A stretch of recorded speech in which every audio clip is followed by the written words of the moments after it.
2014 সালের 8 March Malaysia এয়ারলাইন্সের flight 370 Kuala Lumpur থেকে বেইজিংয়ের উদ্দেশ্যে যাত্রা শুরু করেছিল, কিন্তু 1 ঘন্টার মধ্যেই এটি রহস্যজনকভাবে উধাও হয়ে যায়। বিমানে 15টি দেশের 12 জন ক্রু এবং 227 জন যাত্রী সহ মোট 239 জন আরোহী ছিলেন, যাদের বেশিরভাগই ছিলেন চীনের নাগরিক। উড্ডয়নের প্রায় 1 ঘন্টা পর কুয়ালালামপুরের এয়ার ট্রাফিক কন্ট্রোলের সঙ্গে এটি শেষবার যোগাযোগ করে। ভিয়েতনামের দক্ষিণে কামাও অঞ্চলের আকাশসীমায় প্রবেশ করার পরই বিমানটির সঙ্গে নিয়ন্ত্রণ কক্ষের সংযোগ বিচ্ছিন্ন হয়ে যায়। প্রথমে 12টি দেশের যৌথ উদ্যোগে মালাক্কা প্রণালী ও দক্ষিণ চীন সাগরের 27,000 বর্গনটিক্যাল মাইল এলাকা জুড়ে তল্লাশি চালানো হয়, কিন্তু কোনো খোঁজ পাওয়া যায়নি। 11 মার্চ তদন্তকারীরা ধারণা করেন বিমানটি হয়তো কোনো স্থানে জরুরি অবতরণ করেছে, যা নতুনভাবে অনুসন্ধানের প্রয়োজনীয়তা সৃষ্টি করে।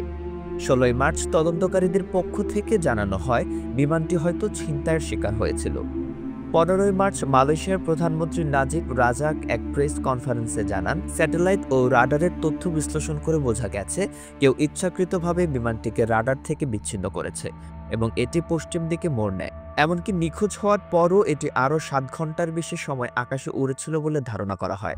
যুক্তরাষ্ট্রের তদন্তকারীরা জানান বিমানটি মালয় উপদ্বীপের উপর দিয়ে পশ্চিম দিকে উড়ে গেছে এবং রাডার থেকে অদৃশ্য হওয়ার পরও এটি 4 থেকে 5 ঘন্টা ধরে উড্ডয়ন চালিয়ে গেছে। 24 মার্চ মালয়েশিয়ান সরকার আনুষ্ঠানিকভাবে ঘোষণা করে যে বিমানটি ভারত মহাসাগরের দক্ষিণ অংশে বিধ্বস্ত হয়েছে এবং এর আরোহীদের কেউই জীবিত নেই। তবে আজ পর্যন্ত বিমানটির কোনো ধ্বংসাবশেষ খুঁজে পাওয়া যায়নি, যা এই ঘটনার রহস্য আরও গভীর করে তুলেছে। বিমানটির নিখোঁজ হওয়ার কয়েক মাস পর ব্রিটিশ লেখক নাইজেল ক্যাথর্ন তার বইতে দাবি করেন যুক্তরাষ্ট্র থাইল্যান্ডের যৌথ সামরিক মহড়ার সময় এই বিমানটি গুলিবিদ্ধ হয়ে থাকতে পারে। এছাড়া মালয়েশিয়ার সাবেক প্রধানমন্ত্রী মাহাতির বিন মুহাম্মদ সন্দেহ প্রকাশ করেন যে এই ঘটনার পেছনে যুক্তরাষ্ট্রের গোয়েন্দা সংস্থা সিআইএ এর হাত থাকতে পারে। আজও MH370 বিমানটি বিশ্বের সবচেয়ে বড় রহস্যজনক বিমান দুর্ঘটনার তালিকা রয়েছে।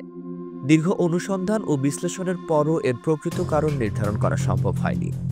এটি শুধু বিমান চলাচলের ইতিহাসে নয়, বরং গোটা বিশ্বের জন্যই এক অমীমাংসিত রহস্য হয়ে রয়ে গেছে।